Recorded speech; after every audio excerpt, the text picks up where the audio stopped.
Good morning, everybody. My name is Samantha, and I'm doing our Design Shop Talk today. Give me 1 second. I forgot to start my little thing. Hang on. Yeah. That one. There we go. Okay. Cool. All right, so this is our Design Shop Talk. We get together on a weekly basis to see what questions you have and get them answered. Again, my name is Samantha. So feel free to type in any questions you have on the comments section on the videos. We're live on both YouTube and Facebook, so I'll kind of be looking off to the side periodically to see what questions come in. And it says I'm streaming. All right, hopefully it's working all right. So I only have two really short questions that were sent in ahead of time. So if you have any, please type them in so this won't be super short today. Okay. So let's see. What do we have? Oh, I messed up my slide when I did that. All right. So the first one was, what's the best underlay for polo shirts, specifically for fill areas, was the question. So when working with thinner or lighter weight fabrics, making sure you have proper stabilization and hooping is key. But then you go to the digitizing. So for fill areas, so let's say I've got myself a fill circle here. Okay. And all right, so we've got a fill. If you go into the properties, and to do that, you can get to the properties a few different ways. You can double click on it. That will bring it up. You can double click on the project view over here. You can right click on the object, any of that, but make sure you select it. Once you click on it, then there's a bunch of ways to get the property. So I'm just going to double click on it. Now from here, if you go to the underlay is going to be really important for whatever you're sewing. But for lighter weight fabrics, it's a good idea not to have it super dense, but you want to make sure your edge is nice and secured and that you've got a nice coverage, but there's no reason to hammer it to death. So one thing, if you're not familiar with, right here we have the enable auto underlay, but there's also a type. This is new to version 11, but for lighter weight fabrics, you can set that, hit apply, and you notice it changed the density. Before, if you hadn't noticed, it was 50, now it's 60. So it kind of reduces some of the stitch appropriate for lighter weight fabrics. So I would suggest using auto underlay with a type of light.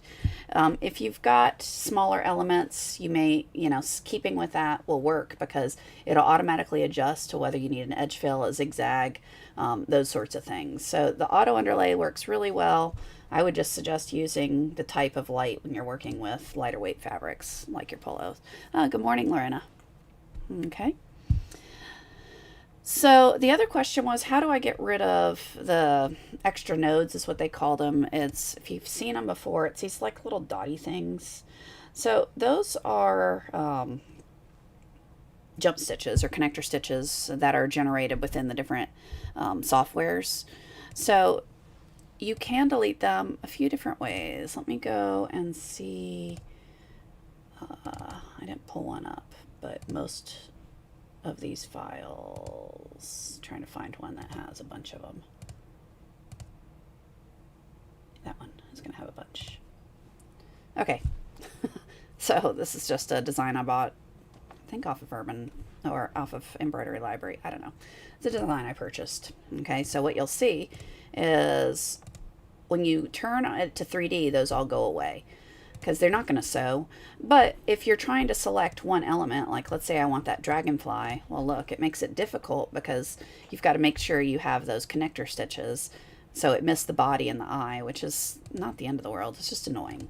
Okay, so different ways you can delete those things are, one, you can find the element you want to delete it from, and then right here you've got a expanded editing mode. When you do that, you'll have the little stitches visible. So now you can go select that particular node and just hit the delete key until they go away.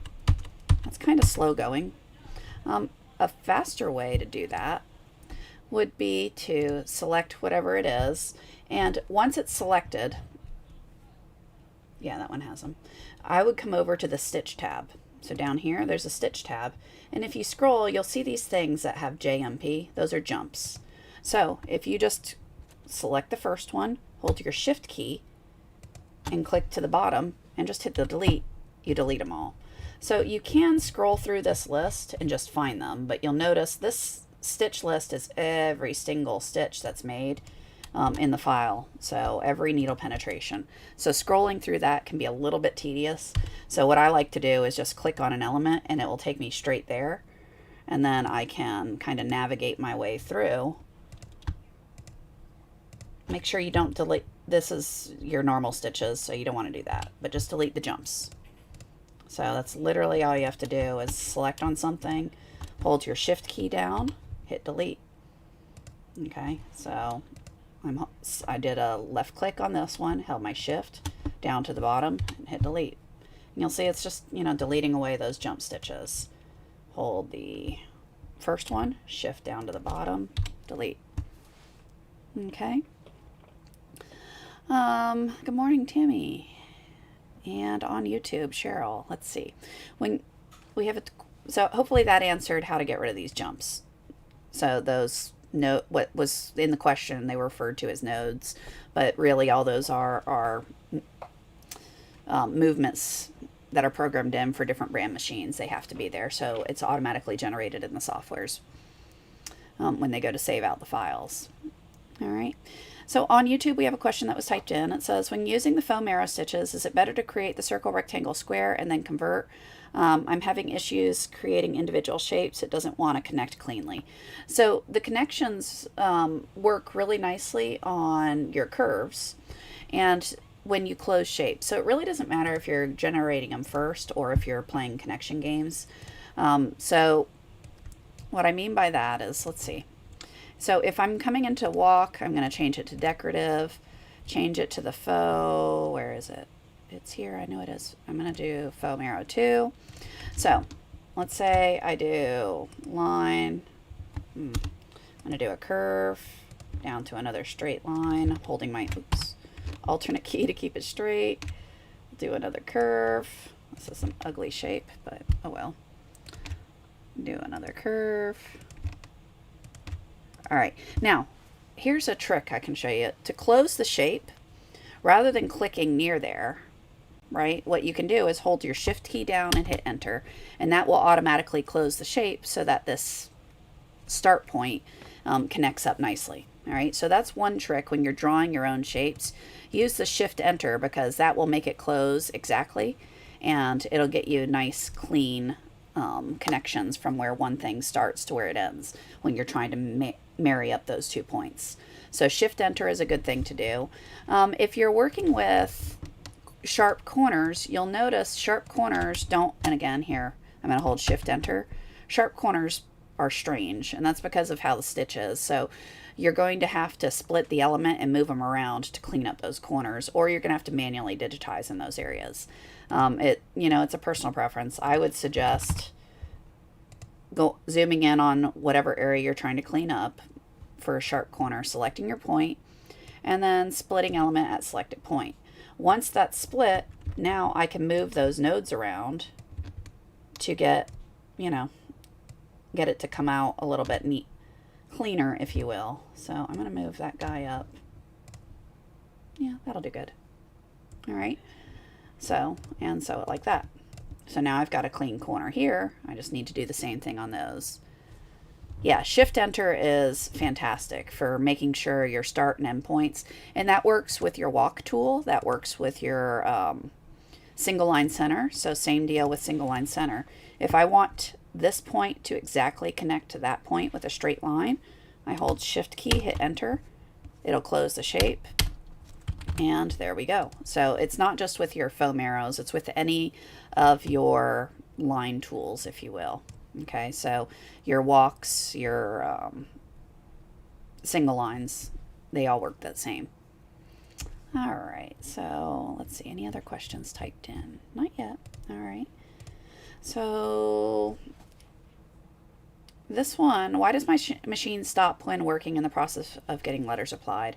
I assume this means why is it stopping while I'm sewing and sewing text. So it's kind of hard to answer that without knowing all your settings.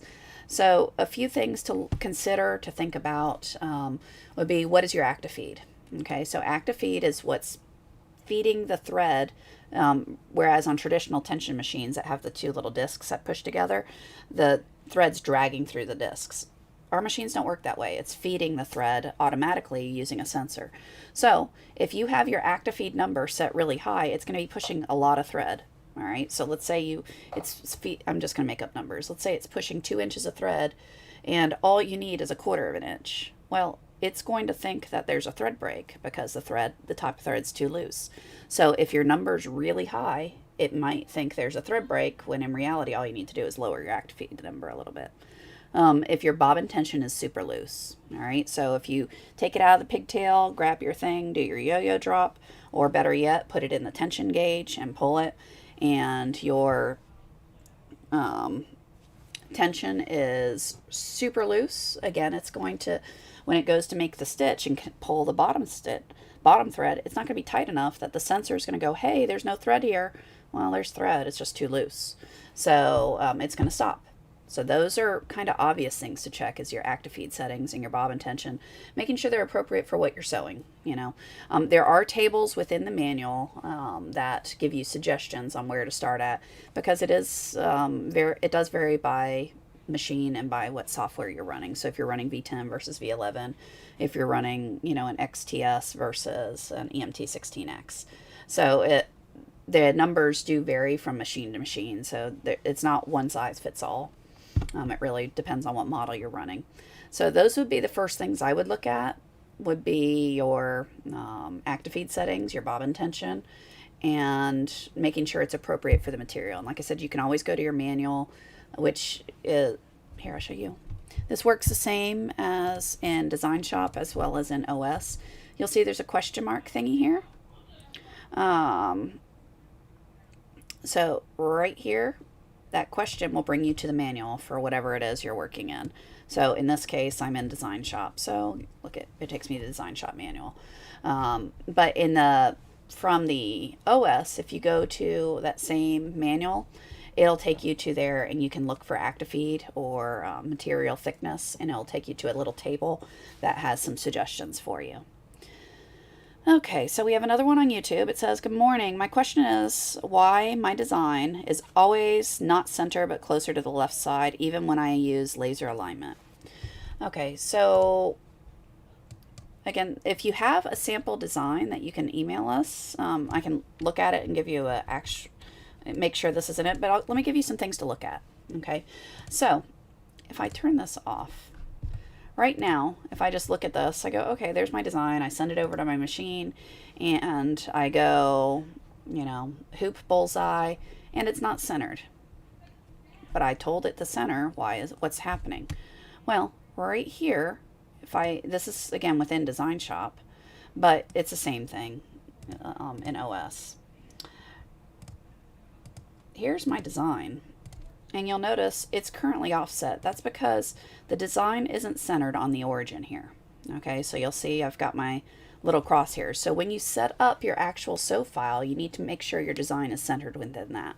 So these crosshairs right here, design origin, where those intersect, that is the center of the hoop. Okay, so if your design is off to the left over here, when I go hoop bullseye, it's going to be to the left because that's where it's positioned relative to my origin here.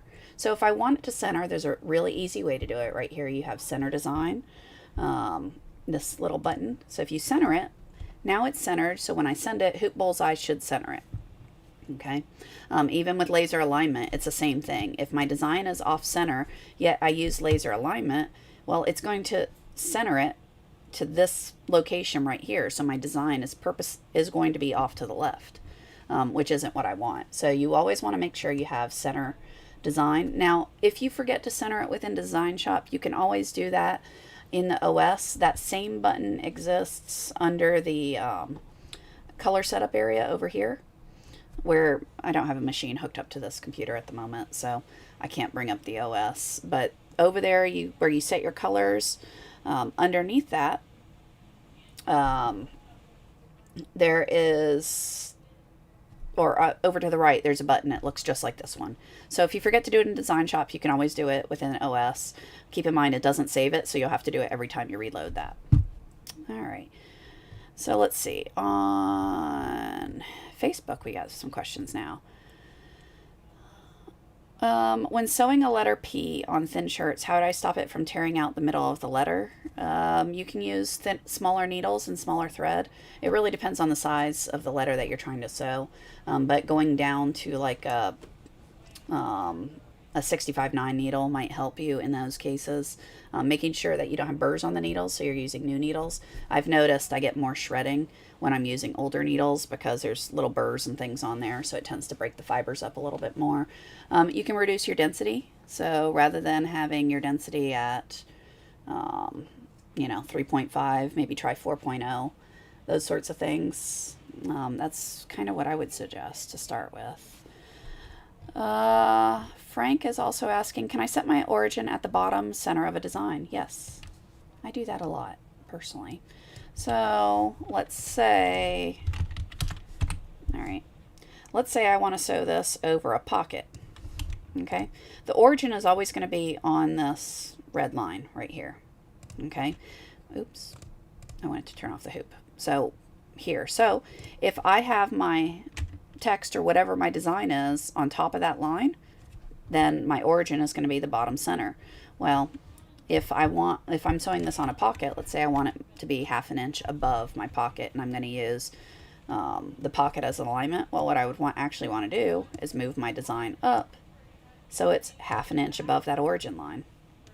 Okay, so now not only is it at the bottom, but it's also 1/2 inch below my design.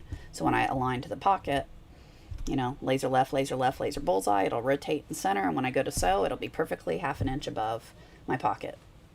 So yeah, your origin will be wherever your design is positioned relative to this crosshair. Okay, so if you want it to, sew purposely off to one side, you can arrange it that way. Or if you want it to be straight in the center, you can center it, however you want to do it. But it's relative to that crosshairs. All right, let's see. Any other questions typed in? I don't see any on Facebook. No more on YouTube. So I don't actually think I have more questions. We didn't get many asked. Oh, I got another one typed in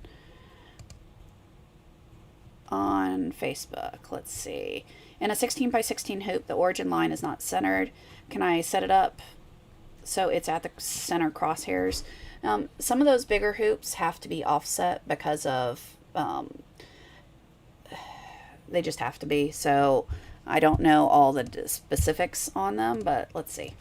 So if I delete this, let me go find that hoop. I assume you're talking about the big square.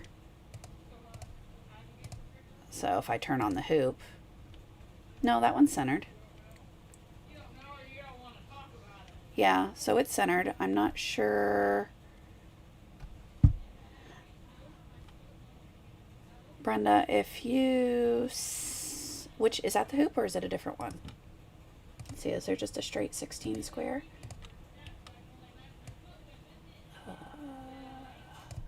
16 by 12. Because that one's centered. I know it when it does the, mine isn't in OS. I believe that's because of the offsets from the arms. The barbershop pole, I didn't quite get it finished. I'm really sorry.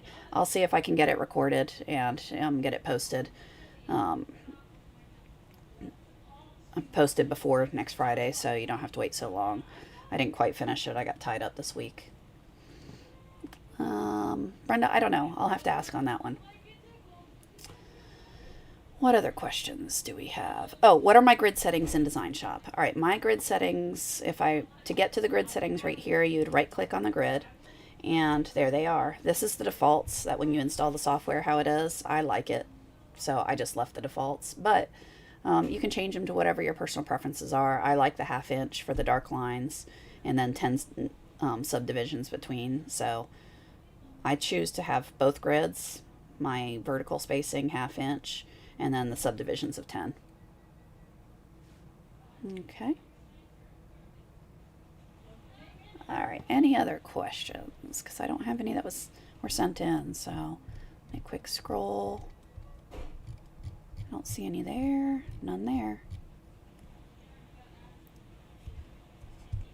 Okay, well, I don't have any others.